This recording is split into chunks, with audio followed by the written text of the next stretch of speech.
নমস্কার। সংগ্রামী যৌথ মঞ্চের আজকের এই অবস্থান মঞ্চে সাংবাদিক বন্ধুদের আপনারা স্বাগত জানাচ্ছি। আপনারা জানেন যে 18তম লোকসভা নির্বাচনের প্রাক্কালে আমরা দাঁড়িয়ে আছি।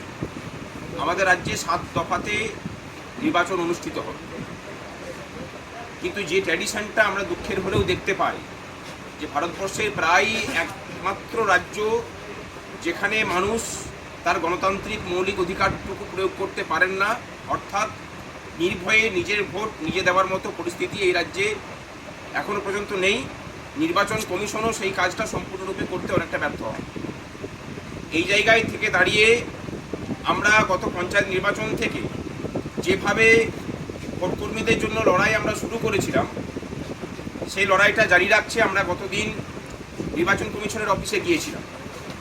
সেখানে গিয়ে আমরা দাবি জানিয়ে এসেছিলাম যে সম্পূর্ণ 100% বুথে কেন্দ্রীয় বাহিনী থাকতে হবে, শুধুমাত্র আমাদের নিরাপত্তা নয়, সাধারণ মানুষ যেন ভোট দিতে পারে ঠিকমতোভাবে তার জন্য। এবং তার আগে ভোটের এই প্রাক্কালে সমস্ত রাজ্য জুড়ে উপদ্রুত এলাকাগুলোতে বিশেষ করে যেন রুট মার্চ হয় কেন্দ্রীয় বাহিনীর দিকে, যাতে মানুষের কনফিডেন্সটা অন্তত বৃদ্ধি পায়। আমরা এগুলো বলার পরে তারা বলেছিলেন যে 100% বুথে কেন্দ্রীয় বাহিনী থাকবে, কিন্তু তাদের যারা স্পেশাল অবজারভার এসেছেন তারা বলেছেন যে তারা এখনো পর্যন্ত নিশ্চিত নন। এটা যদি ঘটনা হয়ে থাকে তাহলে আমরা সংগ্রামী যৌথ মঞ্চ এখন ঘোষণা করছি যে সমস্ত বুথে যদি কেন্দ্রীয় বাহিনী না থাকে তাহলে ভোট কেন্দ্রে ডিউটি করতে যাওয়াটা ভোটের আগের দিনে আমাদের পক্ষে সম্ভব নাও হতে পারে। আগে নির্বাচন কমিশনকে আমাদের নিরাপত্তার ব্যবস্থা সুনিশ্চিত করার পরেই আমরা ভোট নিতে যাব, এই বিষয়টা নির্বাচন কমিশনকে আমরা জানিয়ে দিচ্ছি এবং সেটা সামনের সপ্তাহে নির্বাচন কমিশনে গিয়েও আমরা জানিয়ে আসব।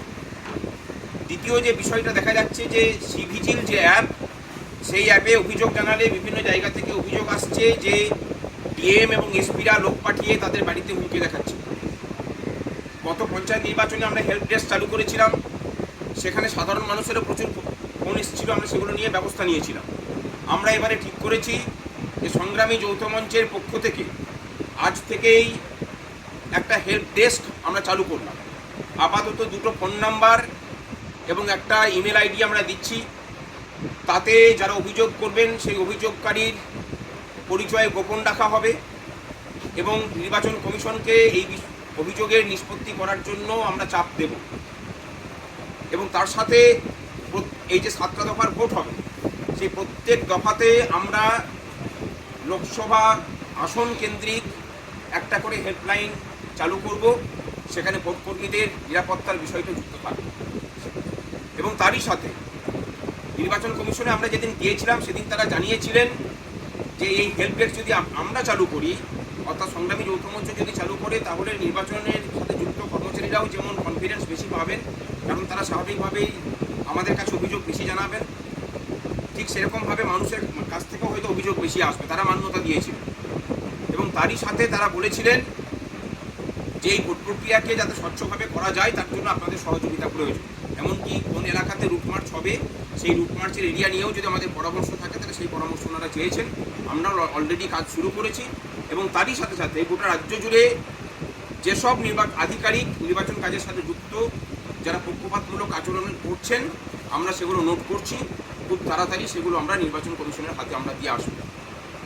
নির্বাচন কমিশন বলেছিল যে কোনো অস্থায়ী কর্মচারীকে নির্বাচনের কাজে যুক্ত রাখা যাবে না। তারপরেও আমরা দেখছি যে আমাদের পার্শ্ব শিক্ষক বন্ধু থেকে শুরু করে 100 দিনের কাজের যারা ডাটা এন্ট্রি অপারেটর থাকেন, এরকম বহু অস্থায়ী চুক্তিভিত্তিক কর্মচারীদের তারা ডিউটি দিয়েছেন। আমরা এই লিস্ট তৈরি করেছি, আরও নাম সংগ্রহের কাজ চলছে। নির্বাচন কমিশনকে বলতে চাই যে যদি এই নামগুলো কাটা না যায় তাহলে সামনের সপ্তাহেই হয়তো 100% বুথে কেন্দ্রীয় বাহিনী, 100% বুথে ওয়েবকাস্টিং এবং অস্থায়ী কর্মচারীদের এই নির্বাচন প্রক্রিয়া থেকে বাদ দেওয়ার দাবি জানিয়ে আমরা হাইকোর্টের দ্বারস্থ হব। অস্থায়ী কর্মচারীদের কাজ দিতে আমরা আপত্তি আমাদের এই জায়গাতেই যে সরকার স্থায়ী নিয়োগ না করে প্রশাসনকে যে অচলাবস্থা তৈরি করেছে এখন সেটা ধরা পড়ছে। আমরা চাই অস্থায়ী কর্মচারীদের স্থায়ীকরণের কাজটা করিয়ে পড়ে তাদের কাছ থেকে স্থায়ী কর্মচারীর মতো ডিউটিটা সরকার নিয়ে। এই কয়েকটা কথা বলার ছিল। সামনের সপ্তাহে আমরা আবার আপনাদের সামনে মুখোমুখি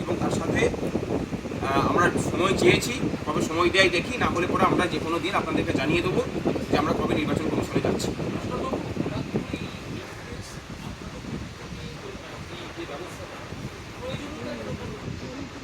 দেখুন, একটা বিষয় আপনারাও হয়তো বুঝতে পারছেন যে পশ্চিমবঙ্গে কাজ করে ভোট পেতে হবে, এই ব্যবস্থাটা যেহেতু বিলীন হয়েছে, ভোট নেওয়াটা এখন প্রায় চুরি, মানে ভোটটা জোর করে কেড়ে নেওয়াটা এখন অধিকারের জায়গাতে গেছে। সংগ্রামী যৌথ মঞ্চ মনে করছে যে অন্যান্য রাজ্যের মতো পশ্চিমবঙ্গের ভোটটা যদি বেশি শক্তিহীন না হয়, ভোট চুরিটা যদি বন্ধ না করা যায়, তাহলে পশ্চিমবঙ্গে উন্নয়নের পথে ফিরবে। এই জায়গা থেকেই আমাদের এই প্রচেষ্টা। আমরা এই প্রচেষ্টায় সামিল হওয়ার জন্য এই রাজ্যের সাধারণ মানুষ এবং সংবাদ মাধ্যমের বন্ধুদের কাছেও সহযোগিতা চাইছি যে চলুন সকলে মিলে চেষ্টা করি পশ্চিমবঙ্গের ভোটের এই বাতাবরণটাকে বদল করার জন্য, যেন অন্যান্য রাজ্যের মতো স্বচ্ছভাবে নির্ভয়ে মানুষ নিজের পছন্দের প্রার্থীকে বেছে নিতে পারেন, তার পরিবেশ তৈরি করে।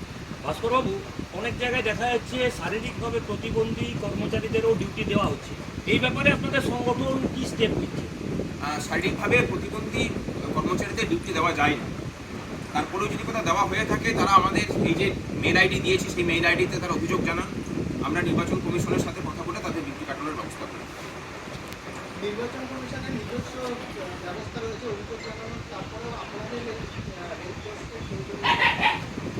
আমি একটা কথা শুধু বলি যে সিভিজিল অ্যাপ কেন্দ্রীয় নির্বাচন কমিশনের দ্বারা এটা করা হয়েছে।